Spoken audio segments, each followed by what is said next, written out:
legacy, and whoever wins that lip sync gets to decide who goes home. Yeah. Out of the bottom. Wow. So there's a lot of drama because you could be on the top 1 week and the next week you're on the bottom. Yes. And it has been really good. So, yeah. So how many episodes check that out if you are haven't we seen it, this season on because RuPaul? It's really entertaining. How many episodes in this season are we on RuPaul's Drag Race? Do you know? I think off the top of my head, I think we're 5 episodes in. No, I've missed that much. Oh, Maybe okay. 6. Well, oh well. I was gonna watch it. I think this next week will be the 6th episode. Well, that's interesting. There's 3 episodes left. 3 episodes left. That's it. There's only like 9 episodes a season. That's not very many. Yeah, something like that. Yeah. Okay. Go ahead. You want to say something? Oh, I thought. No. I was gonna just bring up something else since we're on LGBT topic. Talk. I'm just so excited over this. They don't have an official release date yet, but they are bringing back Will and Grace. I am so excited. They are. I saw that in the first video about the election. That was hilarious.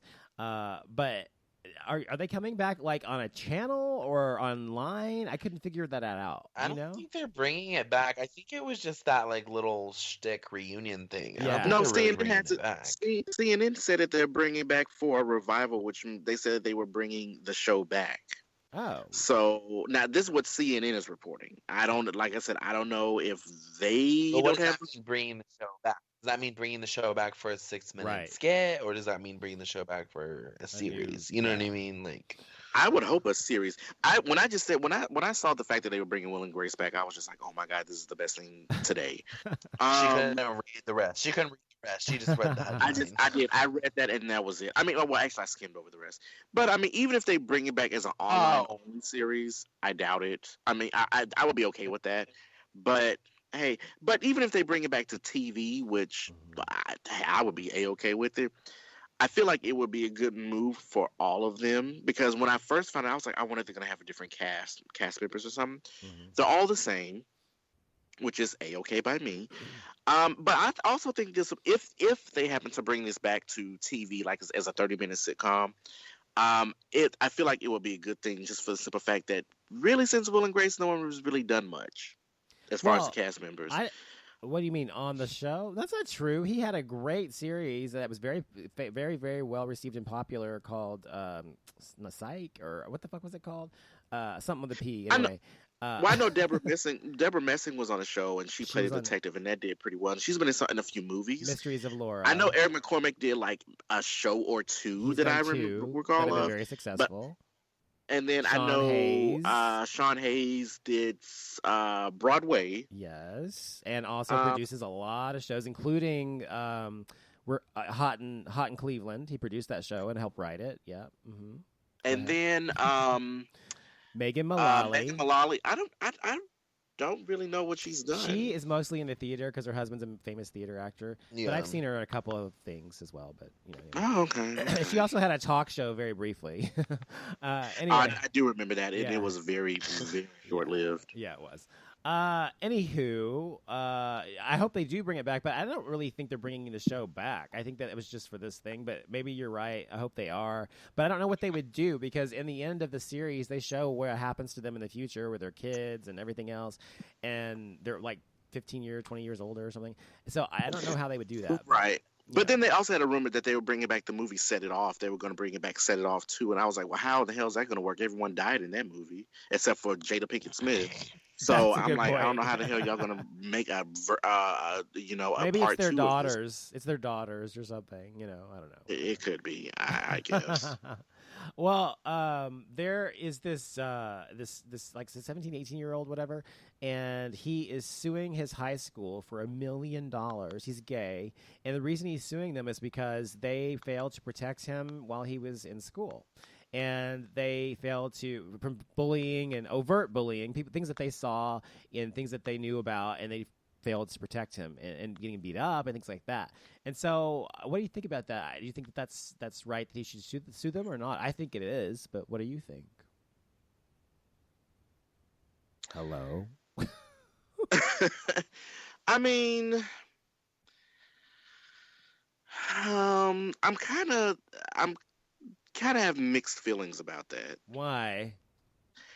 Because one part of, well, first of all, I hate the fact that he was teased and bullied in school and, that type of thing. And, it's a horrible thing. Well, he couldn't But bring. Also, the main part of it is he couldn't bring a boy to his homecoming dance. That's the main part of it. So. But and that sucks as well. However, if the school has, I'm not trying to be a Donald Trump on this. I promise I'm not. Just say what you want to say. But I also feel like if the school's code of conduct or them, says that you can't bring someone of the same sex to a ceremony like that, as far as a date, then. So it's okay if you're gay and they discriminate against you, but if they said you can't bring your black person, then that's okay too? I'm not saying that, but I'm just saying that is certain what you're schools saying, in because you're certain saying it's areas okay. of the country have certain type of rules. So just because something is a rule doesn't make it acceptable or right. No, I'm just what I'm saying. I'm not saying it's right, but it's like. But what? I don't know. I don't understand your argument. Because either you think that he should be able to bring someone of the same sex, since he is gay, to his homecoming dance when everyone else can bring someone else that they're dating to the dance, regardless of what it says as a rule, because that does violate his civil rights. Just like if he were black and wanted to bring, or he were white and wanted to bring a black person to the dance or whatever, that would violate his civil rights as well. So what's the difference? Part, yeah, but as far as like protecting him, I don't see how the school is responsible for that. How? Well, that it is incumbent upon a school to protect a student while they're there.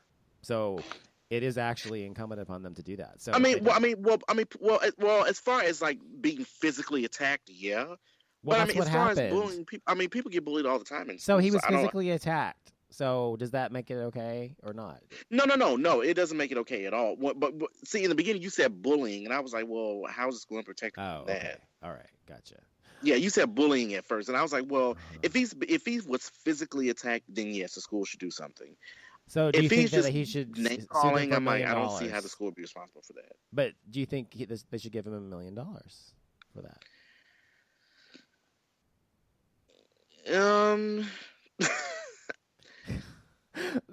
I don't know. Talking to you sometimes, I don't know what to think, because I don't know your logic. But see, I'm not really sure.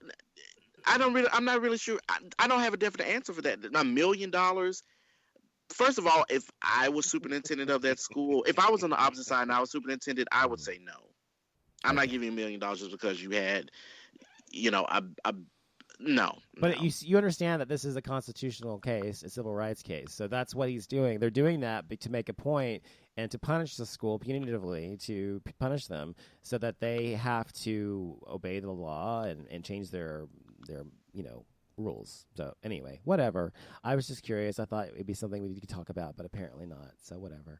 Okay. Well, I'm not a lawyer either, so I know you're not a lawyer. If you were a lawyer, you wouldn't be on this show. So anyway. But okay. it is what it is, I guess. Honestly, I care, but at the same time, I don't care. Okay, you don't care. But well, did you hear? But I don't know if you know what the Folsom Street Fair is in San Francisco. Do you know what that is? Either one of you probably don't. Yes. Oh, you do. Okay, great. No. Good. Well, it's kind of a all no holds barred type leather, everything in between parade. And people are naked and everything, having sex in the streets and everything. It's almost like Southern Decadence. Yeah, it's like that, but it's probably more hardcore than that. But anyway, right. Anyway, so people are getting attacked there, visiting and stuff like that. Now, do you think it's right that people should be able to walk in the streets naked and have sex if your city ordinance, which San Francisco's does, allows it? As a parade or as a expression of freedom or whatever. Oh my God! I'm not sure because I don't know why I even have this show. Says you're not hurting nobody. I don't. That's what I say. I don't care what you do. Well, I just won't go down to that street that day. Exactly. Well, what's their issue with it? Are they afraid that it's okay to do it on that particular street, but they walk 2 blocks what happened over? is that these people got beat up because they were walking down there naked or half naked or whatever, and these guys jumped them, and then they started beating them up. And while they were doing it, they were saying, "You're ruining family values. You're ruining family values. You need to get dressed." Were they with San Francisco? In San Francisco, yes. Were they within like the boundary limits of being nude or whatever? Well, actually, in San Francisco, you can walk around the city without a shirt, or if you're a woman, and you can walk around naked. Actually, there's actually a law that says. But that's stupid to me. It's like the people who jumped. I'm like, hell, you live in fucking San Francisco. Yeah. Well, I'm just saying. I think that people have the right to express themselves however they want, as long as you're not hurting someone else. So I don't really fucking care. And like Christian said, if you don't want to see it, then don't go down into that street that day. No big fucking deal. Right. So, anyway, I'm all about laissez-faire, so whatever. Okay. All right. Well, I was just curious. So anything else you want to say before we go? Anything you want to add or anything else? Yeah, I have another. Okay. Oh, I want to talk. You know what? This is just a bullshit filler topic. Okay. I want to talk about the premiere to Empire because I have a huge problem with the first episode. We just watched that tonight, actually. Okay, so I quit watching that show like 6 episodes ago. Why? Okay. Oh, go ahead, Jason. Because it got boring to me. I felt like I was getting the same storyline over and over and over again. But you can go ahead and say what your problem is. Okay, so here's my problem with the first episode of Empire. It was a good episode. I don't think it was the best. The first issue that I had is that they had French Montana and Birdman on the show. Why? I don't know. But I feel like I hope they don't go overboard with these cameo appearances because it feels like that's what they've been doing lately. They did that last season. They're doing it this season too because Mariah Carey is going to be on there this year. So, but here's my thing though: if you're going to have like A-listers on the show with making cameo appearances like Mariah Carey, I'm okay with that. I don't consider Birdman and French Montana as A-listers, okay? Mm-hmm. So I'm not really sure why on the show. And then while they was on there, they were only on the show for like all of 2 minutes. So I mean, I really don't understand that whole table scene. Honestly, I feel like when they were outside the pool and drinking and talking about deals, honestly, that could have made directors because they could just cut that whole scene out because I just feel like I didn't understand what it had to do with the show. Or with that particular episode, but I feel like they could honestly just cut that out. Right. Now, as far as the scene when they were back on the balcony and Anika threw Rhonda over the ledge and she landed on the thing and died, here is my problem with it. How the fuck is this bitch gonna die and y'all don't hold a funeral? Y'all don't have any type of thing like. I think that was just. And that's it. Y'all just move on to the next episode. I think that was just understood that there was a funeral. They just it was like they moved on a couple weeks later or so. They didn't show all that, but But I mean, to a viewer that may not be thinking that far ahead, it's like at least show at least a clip of a funeral or something. It's like, and I don't know. It was just weird because it's like. She's dead. She's on top of this car. She's dead. And then, like, the next scene, they're in the office trying to make deals. And I'm like... Well, that's what Cookie said to what's his face? Lucius. She said to him, she's like, your son's wife just died. Can you actually act like it, So, I mean, at least they did address it in that sense. So they addressed it.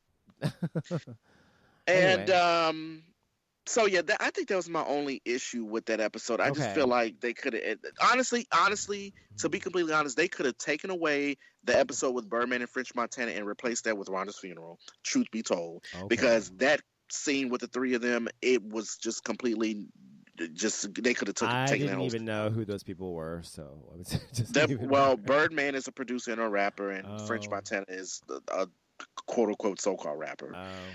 He maybe has like one song I like. Well, actually two. But I wouldn't purchase them. But anyway.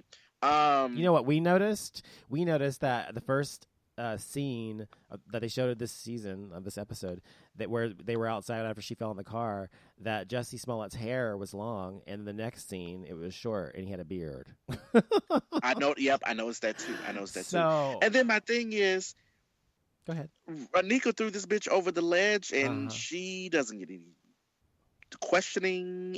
I know they were going to question her, and I know Lucius was like, just tell her that she jumped or whatever. But they just left it at that. Like, no further investigation. That guy I guess they is just took a word investigating for it and him. moved That guy's on. investigating them. You don't pay attention. This all this has been addressed. No. What I'm saying is they did, and I know, like I said, Lucius whispered in the ear to tell the cops that she jumped. Mm-hmm. But